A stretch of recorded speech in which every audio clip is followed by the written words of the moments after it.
दोस्तों, आज हम लेकर आए हैं आप लोगों के लिए एक बहुत ही मज़ेदार फ़नी वीडियो।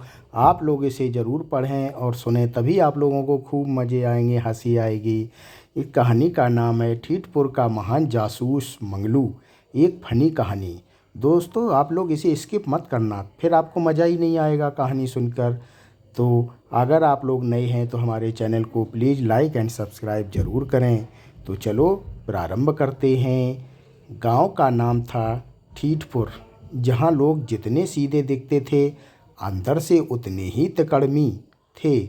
और उसी गांव में रहता था हमारा हीरो मंगलू, जिसकी सबसे बड़ी समस्या यह थी कि उसकी समझ दिमाग की बजाय पैरों में रहती थी।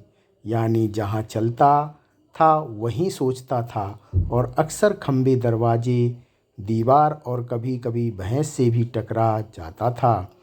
एक दिन उसने सोचा कि अब बहुत हुआ, जीवन में कुछ बड़ा करना चाहिए। तो उसने घोषणा कर दी कि वह गांव का पहला इंटरनेशनल जासूस बनेगा, जबकि पास के शहर तक भी कभी अकेले नहीं गया था। खैर, अपना जासूसी करियर शुरू करने के लिए उसने अपने दोस्त पिप्पू की साइकिल उठा ली और बोला कि आज वह ऐसा सॉल्व करेगा कि पूरी दुनिया दंग रह जाएगी।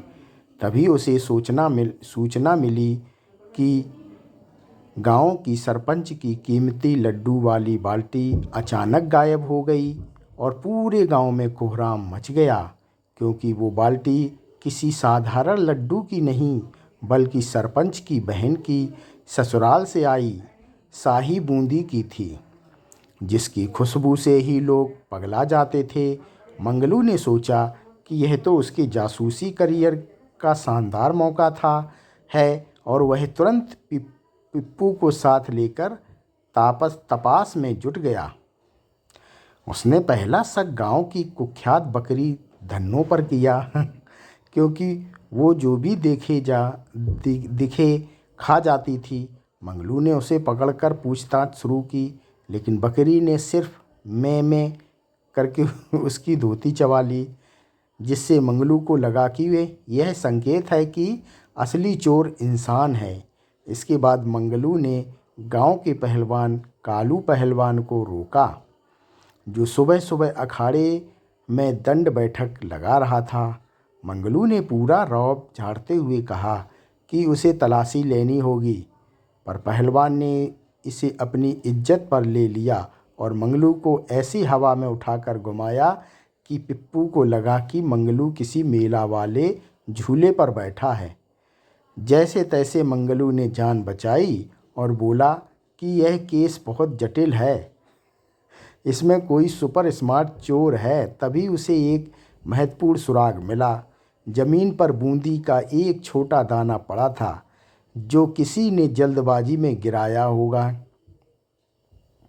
मंगलू ने सीएसआई टीम जैसा अंदाज बनाते हुए दोनों दाने को उठाया, सूंघा और बोला, इसमें इलायची है, मतलब चोर मीठा पसंद करता है। जो बात तो गांव का बच्चा भी जानता था, लेकिन उसके आत्मविश्वास से पिप्पू की भी प्रभावित हो गया। दोनों उस बूंदी के दाने का पीछा करते करते गांव के तालाब तक पहुंच गए, जहां उन्हें कुछ अजीब लगा।